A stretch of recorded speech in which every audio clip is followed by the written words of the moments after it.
everybody. This is Joe Joseph, and this is the DailySheeple.com's Daily News Brief. Oh, yeah, the Daily Sheeple never disappoints when it comes to intellectual content that stimulates your mind. One of my favorite writers, Charles Hugh Smith, recently published an article, Loving Our Servitude in America's Plantation Economy. Ah, yes, because that is truly what we have here today. He writes, the only possible output of low social capital is rising inequality. One of the themes I've been addressing since 2008 is the neocolonial plantation structure of the U.S. economy. The old models of colonial exploitation that optimize plantations worked by cheap imported labor, or situated in peripheral nations with plenty of cheap labor, have beneath the surface been adapted to advanced capitalist democracies. The adaptations have been so successful that not only do we not even recognize the plantation structure, but we love our servitude within it. I can tell you folks personally, from a personal experience of life events that have happened to me over the past 6 months, I realized and came to the realization just how much of a slave and that slave mentality I actually still have ingrained in me. I mean, it's unbelievable. When we actually do some self-reflection, you come to find out, man, the programming and the indoctrination that we receive throughout our lifetime and the habits that we've developed are really slave-based. I mean, it is what it is. I mean, it's under this perceived notion that we're free, but we're really not. We don't know what freedom is. We have no idea. Because to be free, there's a lot of risk involved in being free. There's a lot of life events that happen that are not comfortable, that we don't want to have to deal with. So we, as a, quote, civilized society, say that we're going to do these social things or these things, these government things, to lessen the impact or eliminate the impact of some of these events that could happen. But in doing so, why, we have to be part of a system. And to be part of that system, you have to serve it.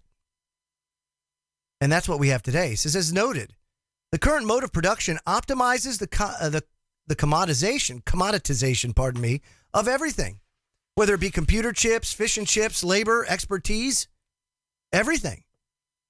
This commoditization optimizes the plantation model of integrated production, global supply chains, and distribution to global marketplaces. A hierarchical management focused on maximizing profits to send back to the owners. A ruthless focus on lowering the operating costs via, labor arbitrage, and a fanatical desire to eliminate competition or fix prices via cartels to ensure high profits. Look at what we have today. Look at these mega corporations. Walmart is the quintessential example. Like a classical agricultural plantation, Walmart enters a region with a diverse employment-rich ecology of small business and supply chains of local and regional manufacturers and distributors, and it bulldozes the entire forest of businesses. It bulldozes the suppliers and the distributors with the irresistible blade of integrated global supply chains and the mantra of lower prices, always, with a happy face. On a classic plantation, the wages are low and the company store offers easy credit, binding the workers to the corporation, not just for wages, but for the credit as well. A once diverse landscape is reduced to a monoculture wasteland dependent on subsidies, either implicit or explicit. Walmart's low wages leave many of its workers' families on state aid and food stamps to survive, and so it prospers on the back of taxpayers who subsidize its low wages. It's a big scam, folks. Think about this. Back in the day, 1955, we'll say, because I like Back to the Future. So 1955. If you were a cashier at Woolworths, you made X amount of dollars. Okay? Today, a cashier at Walmart makes about $8.80 an hour on average. Up until, I think some places they did a minimum $10 an hour. But let's just take $8.80. If you adjust that for inflation to 1955, and you were a cashier at Woolworths, let's just say you went in your DeLorean at 88 miles an hour, and now you're doing the same thing in 1955, you're making $38 an hour, the equivalent of, in today's dollars. Now, if you had a job making $38 an hour, you're probably a lot better off than a lot of you are today. $38 an hour can buy a whole lot more and increase your quality of life exponentially for a whole lot of people in America. But that's what they do. Now, what Walmart does, and it's ingenious, is they pay you low intentionally so that you go to the state and receive state and federal assistance that then subsidizes your salary so that you can have a very, very modest quality of life. But when it all boils down to it, they may pay you $25,000 a year, but in benefits and handouts, you'll end up making $50,000 to $60,000 a year via the government handouts. And that allows you to work at Walmart. You make that go away, you make that subsidy go away, they have to raise the wage. Otherwise, there's a huge labor shortage. And prices have to come down. It becomes a supply and demand. You have to let the system work itself out. That's what supply and demand does. Anytime you put some sort of subsidy in there or some sort of benefit or some sort of handout, you're manipulating that natural supply and demand chain, that natural free market that would exist. And you can still have things in place to protect against monopolies, oligarchies, cartels, all that stuff. You can do that. But we don't need to continue this perpetual motion machine of slavery that we have in place. Now, Charles writes, the alternative is not some fantasy of old-time America.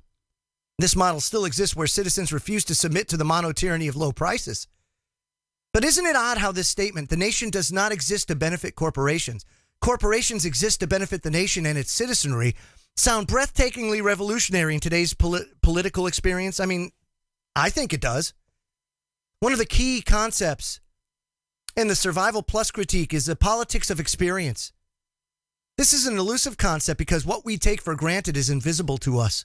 And we have to go back in time, so to speak, to rediscover a history in which the experience of daily life was quite different than it was today. See, today we accept it as normal that marketing worms into every aspect and facet of our private lives. But not that long ago, adverts and marketing were limited to print media, newspapers, magazines, and then you had TV media, but it was all passive, really. It had nothing to do with kind of getting into your life. The key concept in all marketing now is supremely pernicious. Any advert or campaign which reaches deep into the last refuges of privacy is considered highly valuable. That's the life we live today. If you take a look at the ads that pop up on your browser now, simply from you going to look on, say, Amazon or eBay or any other retailer that might have Google ads, they extrapolate that data to give you ads that are tailored to what you've been viewing, what your browsing history is, in an effort to make it more convenient for you. But what is it? They're getting into and violating your privacy. Something that long ago we really considered extremely valuable, but today we don't. Today, the culture of convenience reigns supreme. It is above all else. The culture of convenience is of the utmost importance to give you more of an opportunity to unplug or to do things the easy way, because the hard way just is too hard. Why not have everything delivered to you instantly? Instant gratification. We become so wrapped up by it, but boy, does it do so much damage, whether it be to us, to the relationships we enter into, to society in general. It totally and completely demoralizes it, denigrates it. The plantation of the mind optimizes consumption, impulse buying, short-term thinking. Just buy the junk we're pushing, and what happens to you afterwards is your problem. Experience itself has become so derealized that we don't even recognize our perceptions and experiences have been organized into neatly internalized plantations. It doesn't have to be this way. Global capitalism really has reached the limit of the plantation model in terms of exploiting new colonies around the globe and exploiting new sources of cheap, abundant energy. The only possible output of a financialized plantation economy is rapidly increasing wealth and income equality. And that's exactly what we see now. We see the biggest chasm between the haves and the have-nots that we have ever seen in the history of the world. I mean, really, it's that bad. So we really have to figure out how to right the ship in that regard, because this isn't going away. You know, Yahoo News has a great article, How Algorithms Secretly Run the World. We are slowly but surely being taken over by Skynet, and we don't even know it. A lot of people are looking for the killer robots to come over and just start killing us. But they don't really have to do that. Slowly but surely, they just phase us out. Algorithms now, secretly running the world. It says when you browse online for a new pair of shoes, pick up a movie to stream on Netflix or apply for a car loan, an algorithm likely has its word to say on what the ultimate outcome is. The complex mathematical formulas are playing a growing role in all walks of life, from detecting skin cancers to suggesting new Facebook friends, deciding who gets a job, how police resources are deployed, who gets insurance, at what cost, or who's on a no-fly list. Algorithms are being used experimentally to write news articles from raw data, while Donald Trump's presidential campaign was helped by behavioral marketers who used an algorithm to locate the highest concentration of persuadable voters.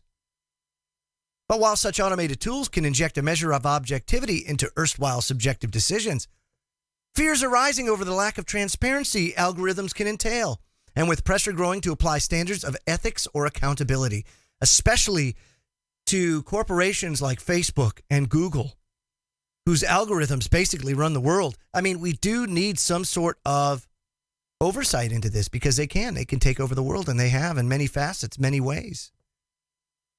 You know, these algorithms do so many things. We have an algorithm that the government uses called the sentient world simulation. Look it up. Basically, what it does is it creates 7 billion or so avatars, which are you, me, everybody on the earth. We all have our avatar in the sentient world simulation. And they can go ahead and input floods, stock market crashes, military conflicts, droughts, you name it, earthquakes, tornadic activity. They can simulate anything because they've basically made a sentient world that is identical to ours, and they can simulate real-life events to see what the outcome might be. Imagine having a tool like that if you're a billionaire, because you can fund projects like that. You can fund to have your own copy of a sentient world simulation. You're going to make billions of dollars. Why? You can simulate everything, simulate all possible outcomes using your sentient world simulation. You don't think they do it? You don't think they don't capitalize on this technology? Of course they do. And again, all they do is they throw you crumbs. Oh yeah, your 401k is growing at 10%. Hoo-ah. A lot of people are like, woo, let's get back to slavery. Oh, never felt so good. Yeah, that's the world we live in, folks. It's really about that. The algorithms are what are feeding us our input. They're creating The Matrix. Data scientist Kathy O'Neill cautions about blindly trusting formulas to determine a fair outcome. She says algorithms are not inherently fair because the person who builds the model defines success. So it's whoever builds the model. It's based on their life experience. It's based on what their motivations are. They can put anything into it, and there's no oversight. None. It's almost like Superman 3. Remember when Richard Pryor shaved off the fractions of a cent on everybody's paycheck, and next thing you know, he gets this big fat paycheck, and he rolls up the next day in a Ferrari? I mean, that's what humans do. It's amazing how much money will corrupt even the most well-intentioned soul. How power and money totally destroy a person's soul. If we did away with money, could you imagine what life would be like? A lot of people say, well, how do you do it? I don't know. There's got to be a way. There's got to be a way. I know at one point on the earth we didn't have money. Because it wasn't until the fallen angels came down, according to the book of Enoch, and taught us. Now, whether or not, you think it's aliens or whatever, you call it whatever you will. But that was a taught thing. We were taught that. That's not good. Oh, here, shiny rock. Good. I mean, come on. Can you eat it? No. Can you drink it? No. It's shiny. It looks nice when it's on you, but that's about it. It's got a nice sparkle to it, but the intrinsic value of it is crap. I mean, it's a great conductor of electricity. It's good for your stereo plugs, that kind of stuff. But really, if you think about it, not a whole hell of a lot of use of that. You would think that brass and lead would be much more valuable. Now there are metals with some use. Brass and lead. Why? You can hunt with it. You can defend yourself with it. And if you're in a pinch, you can always do what you have to do with it to get what you need. But it certainly does give you much more of an opportunity than throwing a hunk of gold at somebody. And oh, by the way, throwing a hunk of gold is kind of hard because it's a little dense, so it's heavy. Again, in the grand scheme of things, folks, gold, not so valuable. But brass and lead, much more valuable. However, not so much in this day and age. Nothing makes sense. But it's all in how we value these things. And it's the same thing goes for these algorithms. That person writing that algorithm has certain values, has certain virtues or lack thereof. And that is evident in the algorithms they write. But I mean, it's evident that it's not always the best path. Now, Kathy O'Neill argues that while some algorithms may be helpful, others can be nefarious. In her 2016 book, Weapons of Math Destruction, she cites some troubling examples in the United States. And for example, 2010, Washington, D.C., they fired more than 200 teachers, including several well-respected instructors, based on scores and an algorithmic formula which evaluated performance. Let me stop there. That's not necessarily a bad thing, but I think that it should be up to a human whether or not that teacher or that person loses their job, because there's a certain honor and respect factor that's just not there when you let the computer handle it. It's a lot different when you got to go face that man or woman to tell them that they're going home without a job today, that they can't feed their kids today. That needs to be a man or a woman that steps up and does that, not the computer. Not a cowardly way of putting a pink slip in an envelope or sending it to their house because the computer said so. That's just crap. That's one of the reasons why society has denigrated to where it has, because we don't do that anymore, because that didn't feel good when you had to do it. Because sometimes there were consequences involved. A lot of it was you had to face that person and do it. And it made you think twice. It made you go the extra mile to maybe cut corners or save. But no, not today. The algorithm tells you so. A man diagnosed with bipolar disorder was rejected from employment at 7 major retailers after a third-party personality test deemed him a high risk based on its algorithmic classification. Many jurisdictions are using predictive policing to shift resources to likely hotspots. Kathy O'Neill says that depending on how the data is fed into the system, this could lead to the discovery of more minor crimes and a feedback loop which stigmatizes poor communities. Some courts rely on computer-ranked formulas to determine jail sentences and parole, which may discriminate against minorities by taking into account risk factors such as their neighborhoods and friends or family and links to crime. The human factor, long gone. These are the things that we have to consider as we move forward and embrace this technology.